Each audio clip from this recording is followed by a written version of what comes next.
안녕하세요. 오늘도 좋은 직장 문화를 만들기 위해서 노력하는 정태우 변호사입니다. 오늘은 회사의 조사 절차에 대한 이야기를 조금 해볼까 합니다. 회사가 직장 내 괴롭힘 신고를 받으면 어떻게 조사를 해야 될까요? 이 상담을 오시는 많은 분들이 이 회사 조사 절차가 이상하다, 절차가 잘못됐다 이런 말씀을 하시는 분들이 많습니다. 신고를 하신 분이든 신고를 받으신 분이든 상관없이 조사 절차가 너무 이상하다라고 말씀을 많이들 하십니다.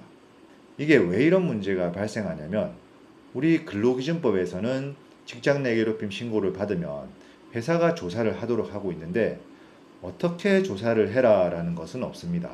그렇다 보니 조사는 회사가 해야 되는데 어떻게 하라는 말은 없고 회사는 이렇게 조사 전문가가 아니고 그러다 보니 이 조사 절차가 중구난방일 수밖에 없는 거죠.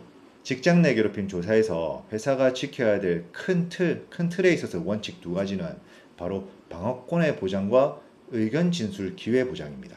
오늘은 이 두 가지 중에서 방어권의 보장이라는 것에 대해서 한번 말씀을 드리고자 합니다. 이러한 큰 틀에 있어서 원칙이 지켜진다면 세세한 절차에 있어서 다소 잘못한 점이 있더라도 징계 절차의 정당성을 인정받을 수 있을 겁니다.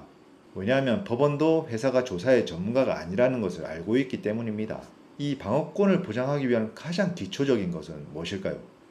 그것은 바로 신고 내용이 무엇인지를 알려주는 것입니다.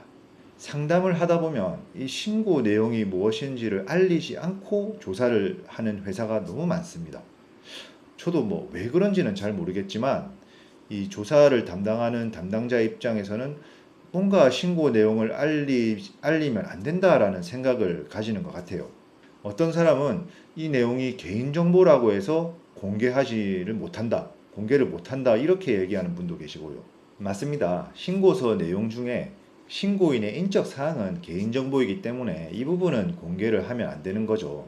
하지만 신고서 내용 중에 신고 원인이 무엇인지는 신고를 받는 사람도 그걸 알아야 자신의 입장을 피력하고 의견을 진술할 수 있기 때문에 방어권 보장의 가장 기초가 되는 부분입니다.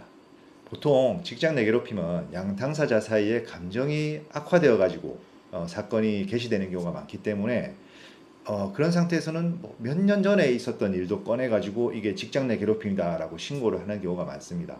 그런데 이걸 사전에 알지 못하고 조사에 들어갔을 때 이렇게 질의문답을 할 때 듣게 된다. 예를 들어서 25년 3월 17일에 욕설을 했다고 하는데 맞나요? 라고 질문을 듣게 된다면 생각해보면 저번 주에 있었던 일도 잘 기억하기 힘든데 작년 1년 전에 어느 날에 있었던 일을 어떻게 기억할 수 있겠습니까? 그런데 그 부분에 대해서 잘 기억이 안 납니다. 잘 모르겠습니다. 라고 얘기하면 조사하는 입장에서는 답변을 회피하네 라고 해서 불리하게 또 평가를 해버리는 거죠. 직장 내 괴롭힘은 형사조사 절차와 매우 유사하고 형사조사 절차에서도 고소가 들어오면은 고소 내용을 다 알려주도록 하고 있습니다. 그 이유는 바로 고소당한 사람의 방어권을 실질적으로 보장하기 위한 것이죠. 실제로 회사가 징계의 원인이 되는 사실이 무엇인지를 알려주지 않고 징계 절차를 진행해서 징계한 사안에서 법원은 절차가 위법하다라고 해서 징계를 무효다라고 판단한 사례가 있습니다.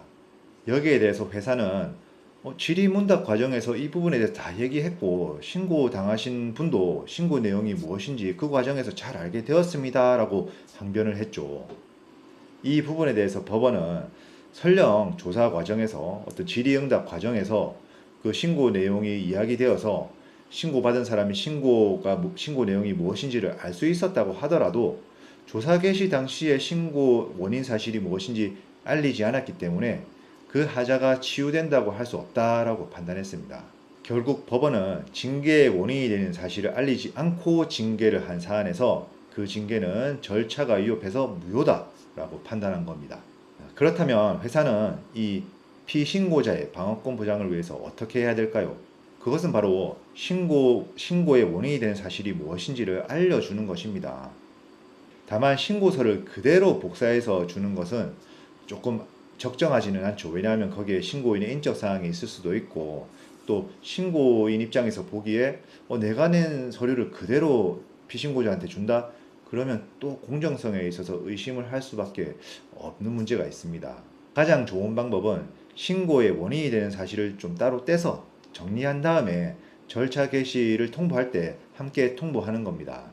예를 들어서 2025년 3월 17일에 욕설을 한 사안으로 직장 내 괴롭힘 신고가 들어왔다고 하면은 2025년 3월 17일에 욕설을 한 사안, 그게 아니고 업무를 너무 과중하게 배정해서 직장 내 괴롭힘 신고가 들어왔다면은 언제부터 언제까지 업무를 과중하게 배정한 사안, 이렇게 간략하게라도 정리를 해서 피신고자에게 알려주는 것이 피신고자의 방어권을 보장하는 실질적인 방법이라고 할 수 있습니다. 간혹 이 직장 내 괴롭힘 사건의 경우에는 신고자와 피신고자 사이 감정이 너무 악화되어 있기 때문에 신고 사실을 알리는 것에 대해서 신고인이 문제 제기를 하는 경우도 있습니다.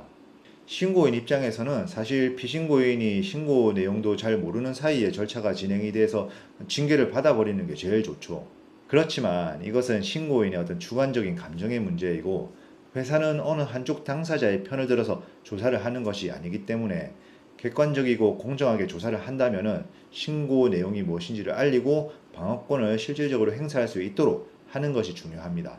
직장 내 괴롭힘 제도가 도입되고 신고 사례가 많아지면서 회사의 조사 절차가 점점 더 발전하고 자리 잡혀가고 있습니다.